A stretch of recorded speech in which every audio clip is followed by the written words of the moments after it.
Musta? May mainit-init pa tayong anime ngayon. Like and subscribe ka na rin para makasabay ka sa latest. Salamat.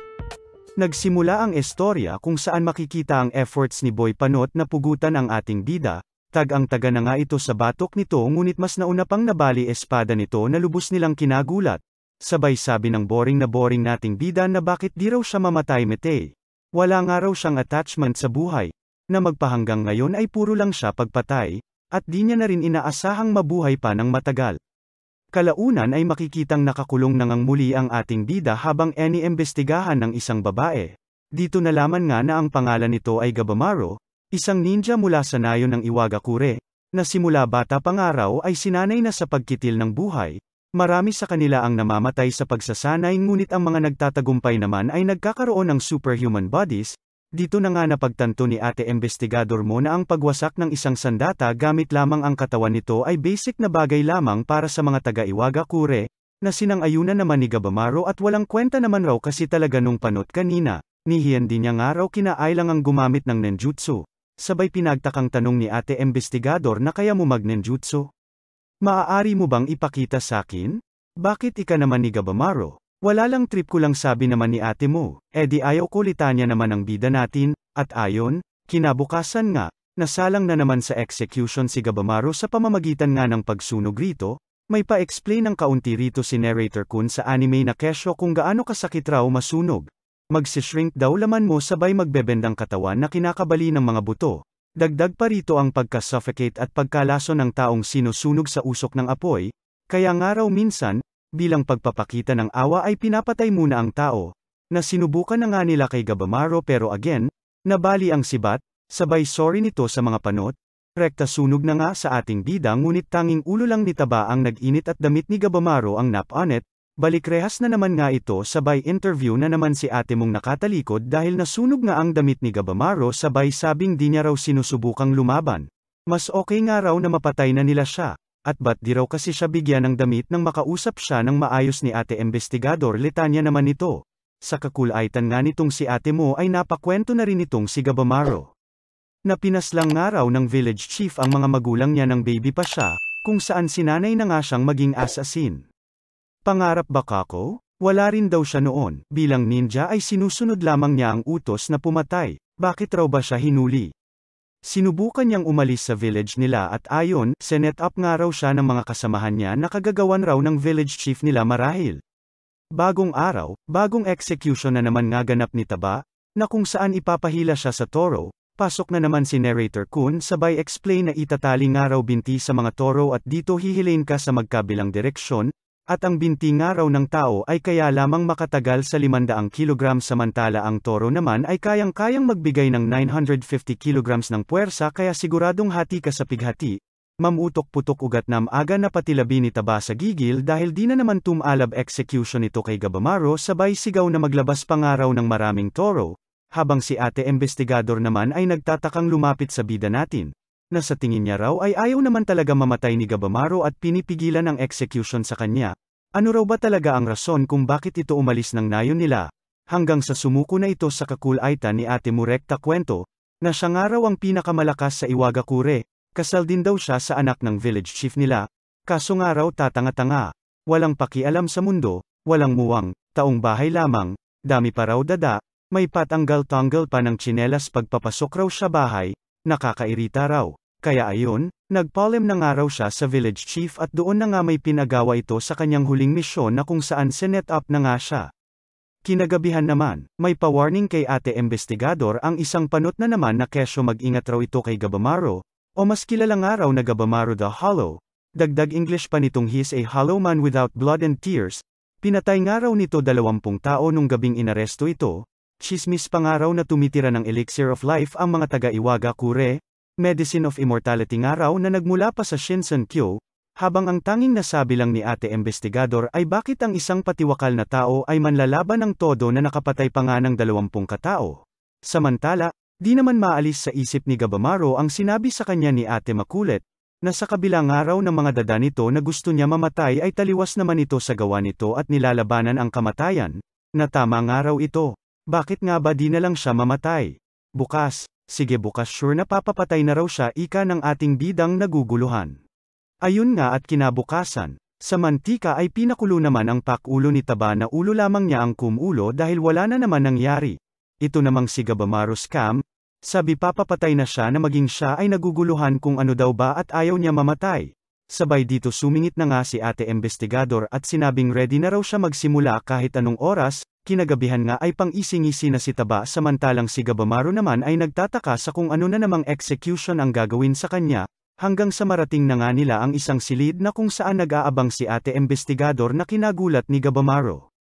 Bida-bidang kwento naman ni Taba na di nga raw ito simpleng inspector lamang, at ito ay executioner nga raw na pinadala at nagmula pa sa Edo at nagngangalang Yamada Asiman Sigiri, nagmula pa nga raw ito sa premiadong clan ng mga master swordsman na kayang-kayang pumugot ng ulo sa isang was-iwas lamang, na sa unang pagkakataon ay nagbigay takot sa ating bida na maging posas nito ay nawasak ng di nito na mamalayan.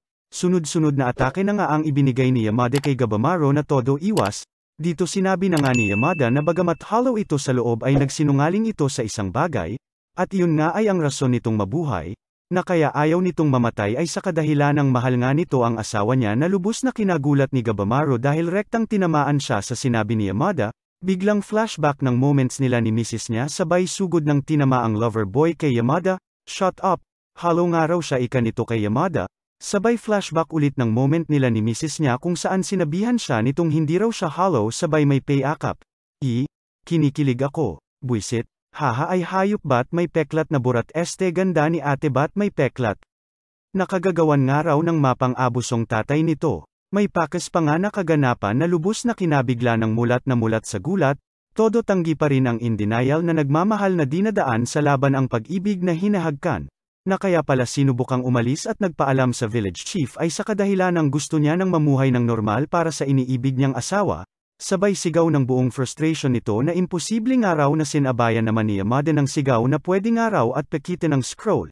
Official pardon nga raw hindi lang basta nagtatanggal ng lahat ng kaso mo ngunit magbibigay rin ng proteksyon mula sa shogun, na maging magistrate office pati na rin mga ninja sa village niya ay walang magagawa sa kanya na lubos na kinagulat ni Gabamaro, ngunit may kondisyon raw ito. At iyon nga ay ang uuwi at kunin ang elixir of life na nagbibigay immortalidad mula sa underworld at tinatawag ng Shinsenkyo na sa simula pa nga ng unang panahon ay pinaniniwala ang paraiso o langit nga raw. Gawing timog kanluran nga raw parteng Ryukyu Kingdom, marami na nga raw pinadala ang shogunate rito ngunit sa kasamaang palad ay wala pang nagtagumpay at umuuwi na lamang ng bangkay with matching flowers pa nga na tumubo mula sa mga ito. Na mas nagbigay rason sa Shuga na paniwala ang totoo ang elixir of life dahil sa hiwaga ng lugar na ito.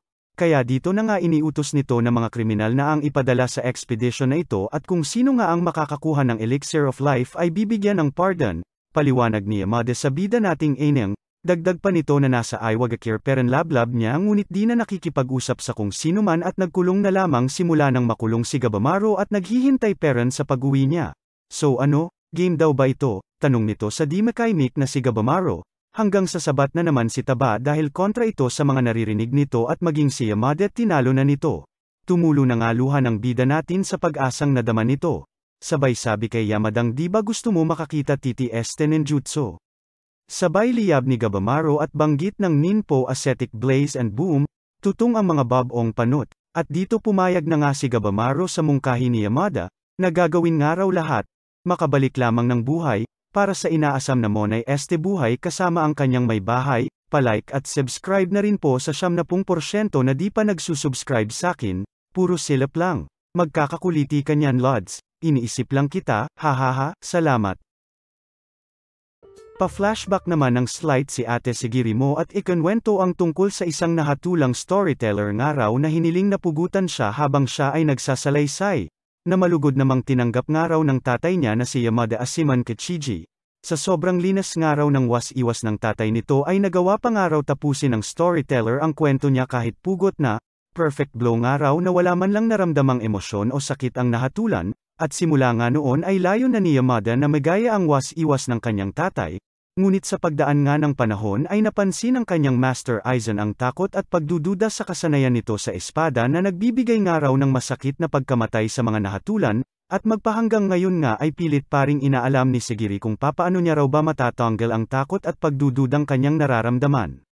Balik kasalukuyan na nga tayo na kung saan inipon at pinatawag na nga lahat ng kriminal na prospect nila sa gagawing expedition. Sa harap nga ng 11th Shogun na nagngangalang Tokugawa Nariyoshi, kung saan inanunsyo nila ang pagpunta ng mga ito sa Shinsenkyo para kunin ang nagbibigay immortalidad na Elixir of Life at kung sino man nga raw ang makakagawa nito ay papatawan ng opisyal na pardon na kinatahimik bigla ng madlang kriminal. Uy, ikaw ba si Gabamaro the Hollow? Ika naman ang isang magandang chick sa likod ni Gabamaro. Sikat nga raw ito sa linya ng kanilang trabaho ngunit bansat pala sa personal na kinadismaya ng ninjang dalaga. Gulat naman ang bumungad sa kanila nang makita na nila ang natatanging nakabalik sa mga nakaraang expedition na bagamat may buhay pa ay parang zombie nang wala ng buhay na tinubuan ng kung ano-anong mga bukol at halaman sa katawan, na nagbigay takot naman sa mga kriminal at di nga raw sila pupunta sa expedition na ito. May paiyak pa na ganap ang panot na ito't pasalamat nga raw sila at binigyan pa sila ng tsansa ng kagalang-galang na shogun. Wala kayong alam sa isla so paano kung wala doon ang elixir na hanap nyo ika naman ni Boy Canal, na sinang-ayunan naman ng mga kapwa kriminal nito sabay exit ni Boy Tato Este Boy Pugot pala.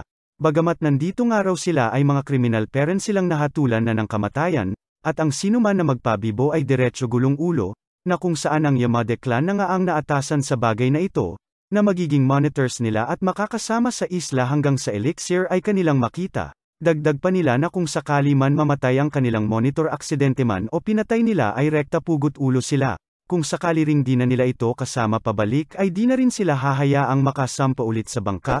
Di pa nga natapos dito at may dinagdag pa ulit ang shogun at iminungkahing magbawas nga raw sila't masyado silang marami para sa bangka at sa bilang ng monitors nila. Di pa man tapos magpaliwanag ang panot ay pinatay na ni Boy Kiret ang isa sa mga kriminal. O siya, kung dito pa nga lang patay na kayo edi wala kayong pakinabang. Sige na at magpatayan na kayo basta't wala lang kakalas ng tali ninyo ha, behave. At ayun na nga, nagbanitin na ang mga kriminal. Tuwang-tuwa naman itong shogun sa mga kaganapan at tinanong kung sino raw ba sa mga ito ang may mga red seals o yung mga kriminal na may natatanging kakayahan. Sinalaysay na nga ito ni Boy Panot at inuna na nga itong si Boy Peklat na bagamat bata pa ay isang matagumpay na bandidong araw. Ito naman Master Swordsman raw. Si Ate Girl naman ay isang kunoichi kung ano man ang kunoichi. At ito naman si Natoy na mahal ka. At ang pinakabukod tanging nga raw sa lahat ng ito ay ang bida nating alamat nga raw na si Gabamaro the Hollow, na pinagtaka ng shogun at di raw gumagalaw. Kaya pa si Giri, ika naman ni Aizen at sinabing mas magiging brutal pa nga raw sa isla, iminungkahi na nga rin itong huwag nang magpatuloy si Sigiri at hindi akma ang trabahong ito sa isang babae at bagkus ay manirahan na lamang ito sa mansyon at doon mamuhay ng tahimik, pinabulaanan naman ito ni Sigiri sabay pa flashback na naman ang kabataan nito, na kahit di man raw siya humawak ng espada ay kabuhayan na ng mga Yamada ang kamatayan ng mga tao, nakatatak na ito sa kanilang pagkatao at sa mata ng mga tao. Di niya man raw matakasan ang kanyang tadhana, ay di niya hahayaang manahimik at tanggapin na lamang. Bagkus ay lalaban pagkat siya ay may pinaglalaban. Biglang sulpat naman si Gabamaro sa harap ng mga panot na lubos nilang kinagulat at sinabing wala ba daw ba silang ibang paraan para pumili ng mga isasama nila sa expedition. Maaring mga kriminal nga raw sila ngunit di ibig sabihin na lahat sila ay ginustong pumatay. How dare you ika naman ang mga panot sabay iminungkahi sa mga kriminal na kung sino man raw makakapatay kay Gabamaro ay rekta kasama na sa expedition. Pinakiusapan pa nga ito ni Gabamaro ngunit desidido talagang patayin ang ating bida kaya naman wala na nga raw siya choice kundi patayin ito at di raw siya pwedeng mamatay. Tinatamad pa nga at dagdag isipin niya pa raw ang mga ito ngunit wala raw siya choice kaya ayon. Pinagkakatay niya na lahat ng sa kanya'y nagtangkang pumatay. Gulat naman ang nadama ng lahat ng nakasaksi sa bida nating walang bahid ng pagsisisi, na kung saan napagtanto naman ni Sigiri na maaring hindi lakas para labanan ang takot niya sa pagpatay ang kailangan niya, kundi ang lakas at resolve para dalhin ang bigat ng lahat ng takot at buhay na kinitil nito. Sabay buhos ng mga luha nito at di napigilan, dito ipinakilala na nga ang 10 natirang kriminal na sila Ozachobe the Bandit King, Tamiya Gantetsusai the Sword Dragon, Twisted Kian the Hunter of 100, Nurugay of the Sanka, Horubo the Killing Prayer, Runaway Shinobi Gabamaro the Hollow, Akajinu the Cannibal Courtesan, Kunoichi Yuzuriha of Keisho, Moromak Iya the Apostate, Rokurota the Giant of Bison, at bawat isang araw sa kanila ay may makakasamang Asiman Executioner ng Yamada clan, rekta sakay na nga ng bangka at dito naglakbay na sila patungo sa Shinsenkyo. Kaunting pa-flashback naman kung saan ipinakita ang abilidad ng Chief of Iwagakure kung saan pinagsasaksak, Pinagsisibat at pinagtataga na ito lahat-lahat ngunit buhay pa rin ito't nakangisi sa kanila. Kwento ni Gabamaro na marahil daw ay epekto ito ng isang imported na gamot mula sa dayuhang lupa. Dagdag pa nito sa di pa rin makapaniwalang si Sigiri na totoong araw ang elixir of life nang makarating na sila sa destinasyon nila. Di nga lang daw siya sure kung sa islang ito yun makikita. Nagpatuloy na nga sila sa kanilang paglalakbay hanggang sa habang nagdediskusyon ang dalawa sa hindi pwedeng pagtanggal ng tali ni Gabamaro ay biglang lapat ng isang bola-bola sa mukha ng ating bida na lubos nilang kinagulat. Sabay turo ni Gabamaro sa kalaban at ito nga raw si Twisted Kian ika naman ni Sigiri, isang warrior monk raw na adik sa sandata. O tignan mo siya, di nakatali ika naman ni Gabamaro sa pabebeng si Sigiri na ikinagulat ang di nakataling si Twisted Kian. Insulto naman ang nakuha nito mula dito kay Kisho at masyadong araw itong honesto kaya hanggang ngayon ay lowest rank pa rin ito. Papansin naman itong si Twisted Kian at pansinin nga raw siya ni Gabamaro sabay labas ng koleksyon ng kanyang mga sandata.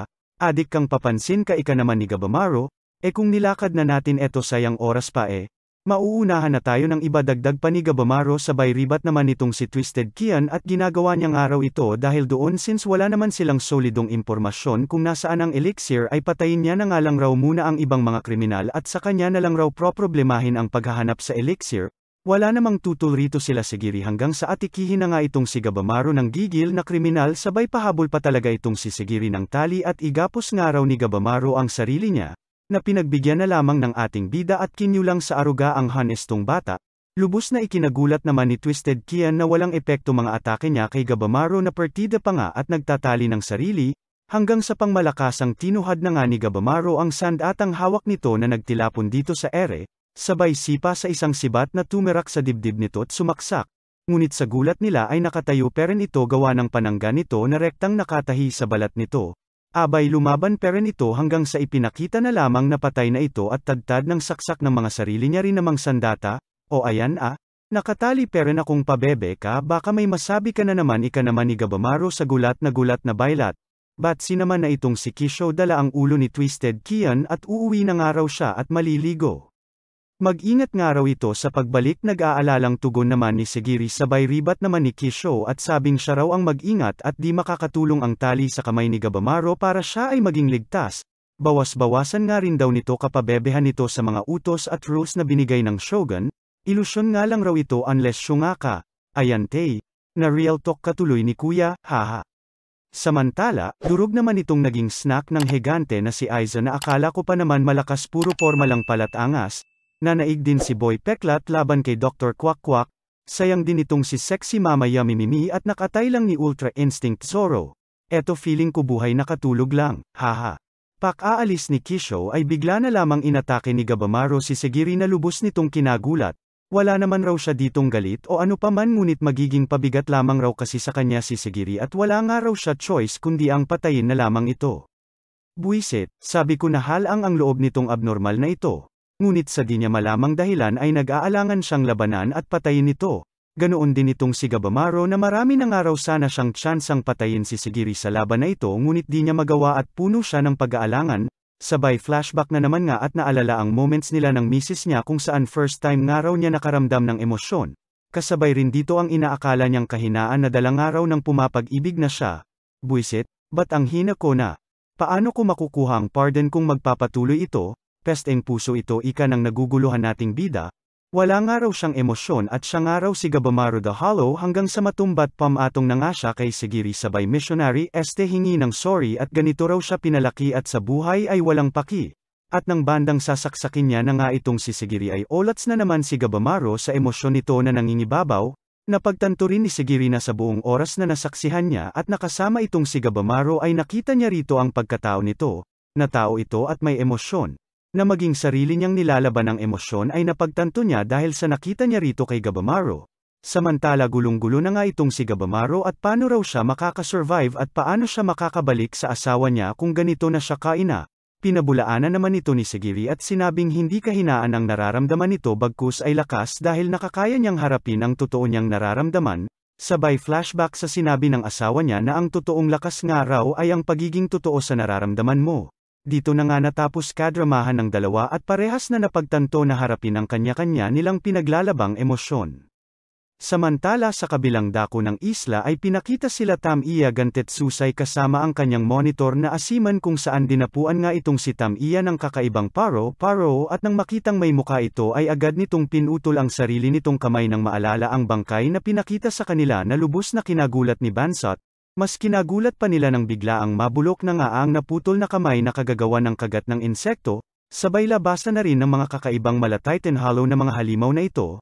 Dagdag pa ang modesaling isda na ito na nakaharap nila Gabamaro, padagdag na rin po ng like and subscribe, libre lang po yan, hahaha salamat. At syempre bilang ganti sa mga solid supporters ng Recap Candy ay may pag-giveaway po ako ng 1K every month po ito. Comment, like, share, at syempre pinaka-importante subscribe ka lang po, mas malaki chance ng active po sa comment section, hihi, salamat.